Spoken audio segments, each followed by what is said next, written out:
Paz do Senhor, meus irmãos, graças a Deus. Hoje, nossa lição de número 9, o nosso tema é Abacuque, a fé como forma de vida.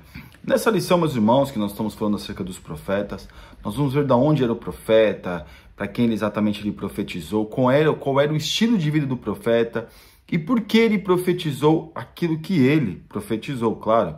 Então nós vemos, meus irmãos, que tudo isso aconteceu, claro, por inspiração de Deus. E com o profeta Abacuque não foi diferente. Aqui no nosso texto do dia, que está em Abacuque capítulo 2, diz assim: Então o Senhor me respondeu e disse, escreve a visão e torna-a bem legível sobre tábuas, para que a possa ler. O que correndo passa, eis que a sua alma se incha, não é reta nele, mas o justo pela sua fé viverá. O justo viverá pela fé. Nós vemos, meus irmãos, que a corrupção naqueles dias de Abacuque era uma corrupção muito grande, corrupção dentro do templo, corrupção, se a gente fosse colocar hoje, entre os crentes. E Abacuque combateu algumas coisas, falou acerca da fé como um estilo de vida, como uma coisa que tem que ser para nós, tem que ser algo que nós temos que seguir, a adoração, a fé, a busca em Deus. E aqui na nossa síntese, a fé é o fundamento da vida cristã. Devemos confiar em Deus mesmo quando aparentemente as peças não se encaixam, pois Ele está em controle de todas as coisas. Deus está no controle mesmo quando as coisas parecem totalmente fora de controle, como nós estamos vendo, como eu já citei, acerca daquilo que está acontecendo, vamos dizer, na igreja, essas corrupções, esses escândalos, essas coisas. Deus está no controle. Por quê, meus irmãos?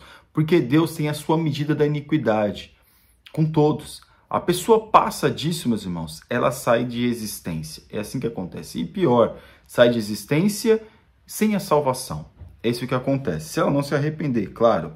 Aqui no nosso texto bíblico, no livro de Abacuque, capítulo 2, versículo 1 e 2, sobre a minha guarda estarei, e sobre a fortaleza me apresentarei, e vigiarei para ver o que fala comigo, e o que eu responderei quando eu for arguido.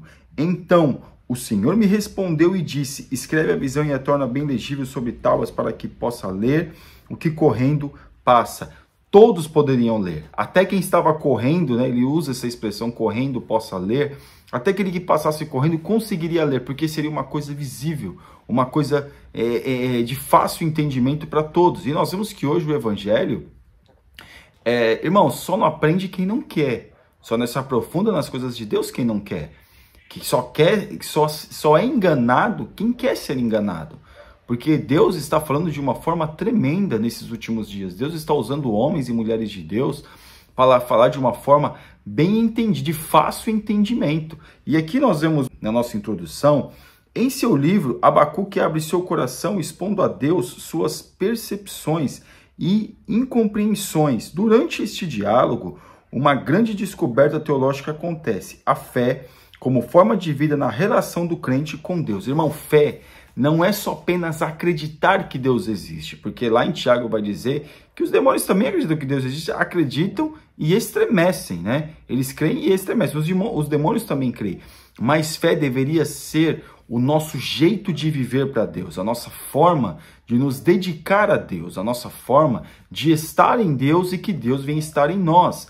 Quem tem fé, meus irmãos, quem tem fé, ele vive de uma forma incorruptível, ou pelo menos faz de tudo para viver assim. Então nós vemos que fé não é só apenas acreditar que Deus existe, é viver a presença de Deus na nossa vida. E assim que Abacuque estava passando para as pessoas, assim que Abacuque era o lema do seu livro. E aqui nós vemos uma fé que jamais foi confrontada, não passa de fantasia, pois a fé é provada real e verdadeiramente nos conflitos da vida. De que forma? Nas situações que a vida nos proporciona, às vezes para nós colocarmos a nossa fé em prática. E Abacuque, ele estava falando isso. Se estar na presença de Deus, nós já passamos por dificuldades, mas claro, o Espírito Santo de Deus nos consola. Imagine sem Deus como faz. Há uma situação aí. Porque com Deus nós temos o Espírito Santo que nos consola, que nos ajuda e que nos direciona. Mas e se não tiver, meus irmãos? E se não tiver na presença de Deus, como é que faz? Quem vai consolar? Então nós temos que pensar nisso. E aqui no nosso tópico 1, Abacuque e sua vida, não temos muitas informações a respeito da vida de Abacuque. Tudo o que sabemos sobre ele é por dedução. Seu nome, cujo significado é abraço, aparece 2 vezes em toda a Bíblia, exclusivamente no seu livro. Então não se vai falar exatamente toda a vida de Abacuque antes de ele ser um profeta, mas sim algumas deduções, algumas questões que podem ser atribuídas a Abacuque.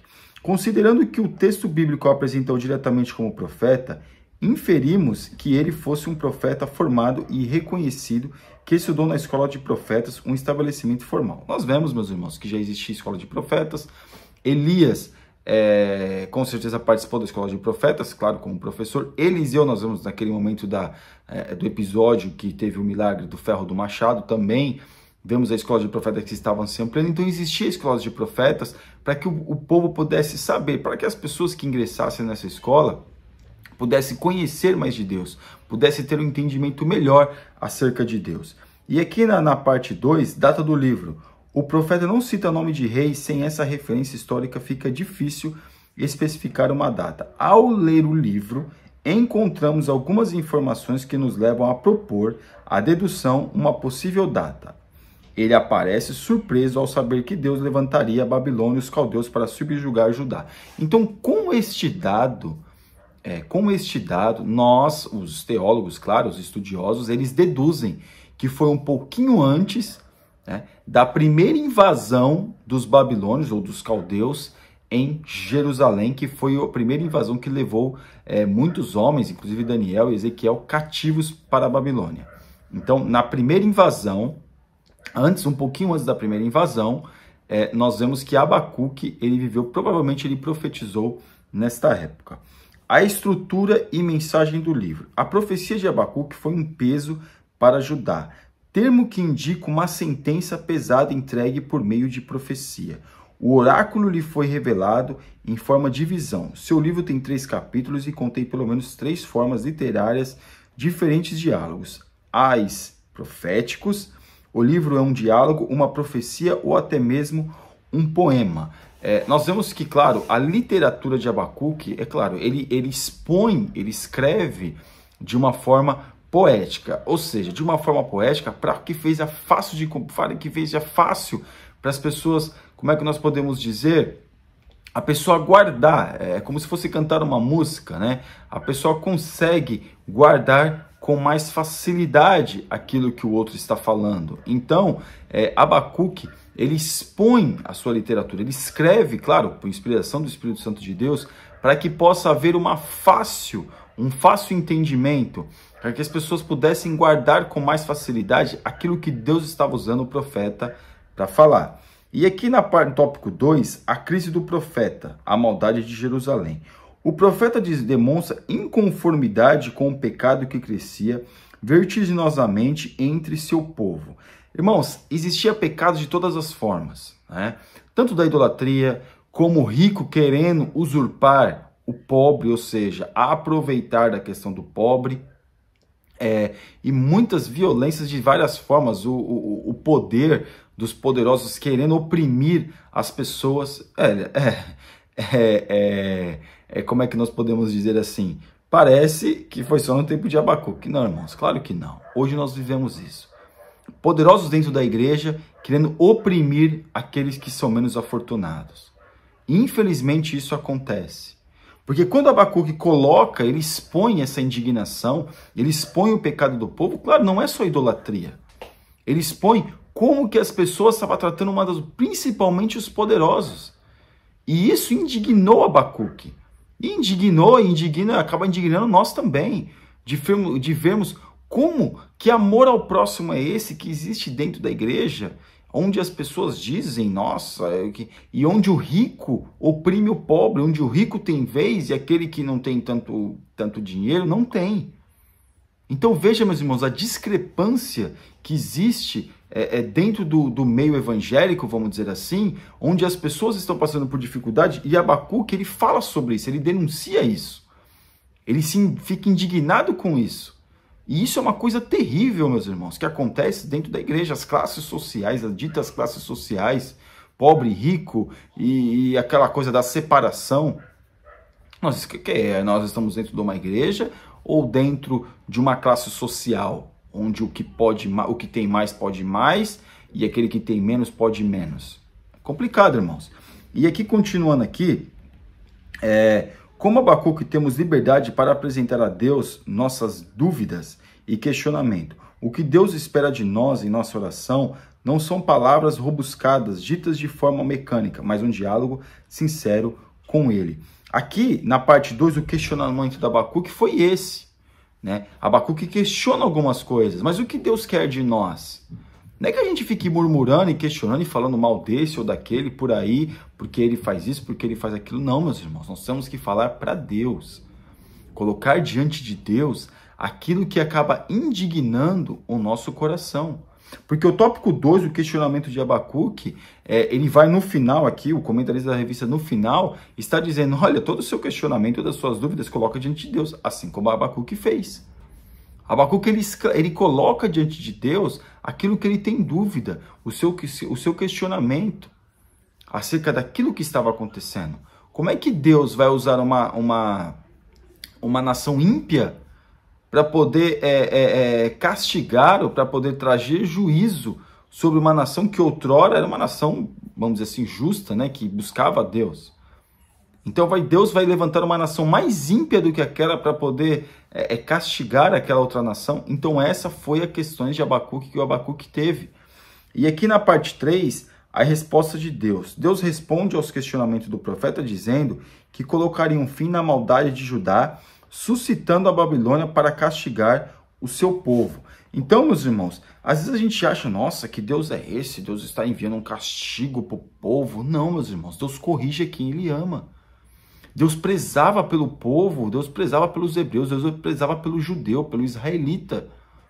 Nós vemos que o reino do norte foi levado cativo, e aqui que é o reino do sul, que ficava com o tempo, porque o reino do norte já estava perdido, no sentido já existia já um sincretismo religioso, porque teve uma mistura onde os assírios que invadiram, eles misturavam outros povos para que não houvesse rebelião contra eles, e várias outras coisas, que era cujos samaritanos na época de Jesus. Mas nós vemos aqui que Deus ele prezava, porque o povo ali, Deus ama aquele povo, Deus amava aquele povo naquela época e continuava amando. Então o cativeiro seria uma oportunidade para o povo sarar aquilo que estava fazendo no sentido de maldade.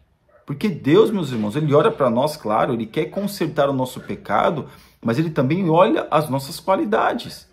Então Deus estava dando a oportunidade para que o povo pudesse se arrepender e se redimir dos seus pecados. Uma das coisas que curou o povo de Israel no cativeiro da Babilônia foi a idolatria. O povo nunca mais adorou a outro Deus, senão ao Deus Todo-Poderoso. Então veja, mesmo que eles não aceitaram a Jesus como o Messias, nós vemos que eles ainda adoravam a Deus como seu único Deus.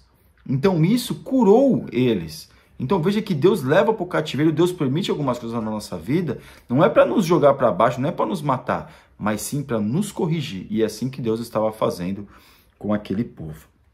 Aqui no tópico 3, a fé como forma de vida, aguardando uma nova resposta. O profeta ficou aterrorizado ao conhecer os planos de Deus e questionou como Deus poderia estar decidido em punir o seu povo por intermédio de uma nação idólatra. É aquilo que nós estávamos falando. O profeta, ele fica assim, poxa Deus, mas como assim? Como que o Senhor está usando uma nação idólatra para poder corrigir o povo, cujo povo do Senhor? Irmãos, Deus tem caminhos que nós não conhecemos. Deus tem meios que nós não, às vezes, foge do nosso entendimento. E para Deus corrigir o povo, para Deus dar a oportunidade para que uma pessoa ou um povo venha ser salvo, venha se arrepender, Deus dá todas as oportunidades. Olha o que está acontecendo no Brasil hoje. As igrejas, olha o que está acontecendo com a nação. Misericórdia, irmãos. A nação brasileira está cada vez mais terrível, está cada vez mais complicado. Porque nós pensamos que não, que tudo isso é força política, porque isso, porque político tal, não, tem forças que não são do Brasil, que são de outros países, que acaba oprimindo o nosso país. E veja o que está acontecendo no Brasil. E eu não estou dizendo na esfera, meus irmãos, mundana. Olha como está a igreja. Cada hora aparece uma corrupção, cada hora aparece isso, cada hora aparece aquilo, e o povo nada. Então, nós vemos que Deus, ele está permitindo algumas coisas acontecerem no meio do seu povo, no meio da nação, para que nós possamos entender e venhamos verdadeiramente nos converter dos nossos pecados e das nossas iniquidades. É isso que Deus quer de nós. E aqui o profeta fica pensando, poxa, mas o Senhor vai usar uma outra nação para oprimir essa. É assim que muitas vezes Deus faz. Quando o povo não quer, se arrepender, a última oportunidade do arrependimento do povo é na dor. E se não for na dor, meus irmãos, fica difícil o homem entender quem é Deus. Parte 2. A nova resposta de Deus. O juízo sobre a Babilônia viria no tempo determinado por Deus. Claro, nós vemos, meus irmãos, que aquela nação que era os babilônios, eram os caldeus, e infligiriam um castigo sobre os judeus, mas eles também seriam castigados lá na frente, como Nabucodonosor, que ficou vivendo com os bichos, porque se achou maioral. E nós vemos que depois a Babilônia se acabou, e os próprios inimigos da Babilônia foram que ajudaram os judeus a voltarem para suas terras, construir a sua casa e reedificar os muros, assim como foi Neemias, reedificar o templo, como foi com Esdras. Esses homens que destruíram a Babilônia foram que ajudaram o povo do Senhor. Então veja como Deus trabalha. Deus trabalha por caminho que nós não conhecemos. Mas Deus conhece todos os caminhos, meus irmãos. A gente não precisa estar a par desses caminhos para que Deus possa ter a nossa autorização para trabalhar. Deus tem autorização porque Ele é todo poderoso. Então Ele faz aquilo que Ele quer fazer, na hora que Ele quer fazer, como Ele quer fazer e quando Ele quer fazer. Ele não depende da nossa autorização. Ele faz porque Ele é Deus e pode todas as coisas. E a parte 3, o triunfo da fé. O profeta exaltou ao Senhor, evidenciando sua gratidão pela revelação dos planos de Deus para Judá e Babilônia. Demonstrou temor e expectativa. Depois que a gente vê, o profeta questionou, não, mas o Senhor vai fazer assim. Mas depois que a gente entende que o melhor é aquilo que Deus faz, irmãos, vai fazer o quê? Nós temos que entender que sempre aquilo que Deus faz é o melhor, até na nossa vida. Às vezes a gente cria expectativa para ter uma coisa e Deus fala não, e a gente fala, não, Senhor, mas é o melhor para mim. Nós não sabemos aquilo que é melhor para nós, é Deus que sabe. Às vezes você, jovem, quer casar com determinada pessoa, se relacionar, Deus está falando que não. Na sua cabeça você acha que sim, mas Deus conhece todas as coisas. Às vezes uma troca de emprego, às vezes ingressar numa faculdade, num curso, qualquer coisa assim. Deus está falando não, respeite aquilo que Deus está falando. Entenda aquilo que Deus está falando, é para o bem. E Deus permitiu que aquela nação castigasse o povo de Deus para o bem da própria nação. E depois Deus levantaria homens que invadiriam a Babilônia e ajudariam os hebreus ou os judeus a reedificarem os seus muros, a reedificarem as suas cidades, a reedificarem o templo e ter, claro, uma vida. Depois teve algumas invasões, algumas situações, porém o povo foi curado da idolatria. Amém? E a nossa conclusão. O justo vive pela fé. A declaração de Abacuque tornou-se a pedra fundamental da justificação pela fé na teologia paulina. E na Idade Média com Lutero, representou a confissão essencial da reforma protestante. Ou seja, viver a fé, viver a presença de Deus. Amém? Você ainda que não é inscrito no nosso canal, está convidadíssimo a se inscrever e que Deus te abençoe em nome de Jesus. Fique na paz.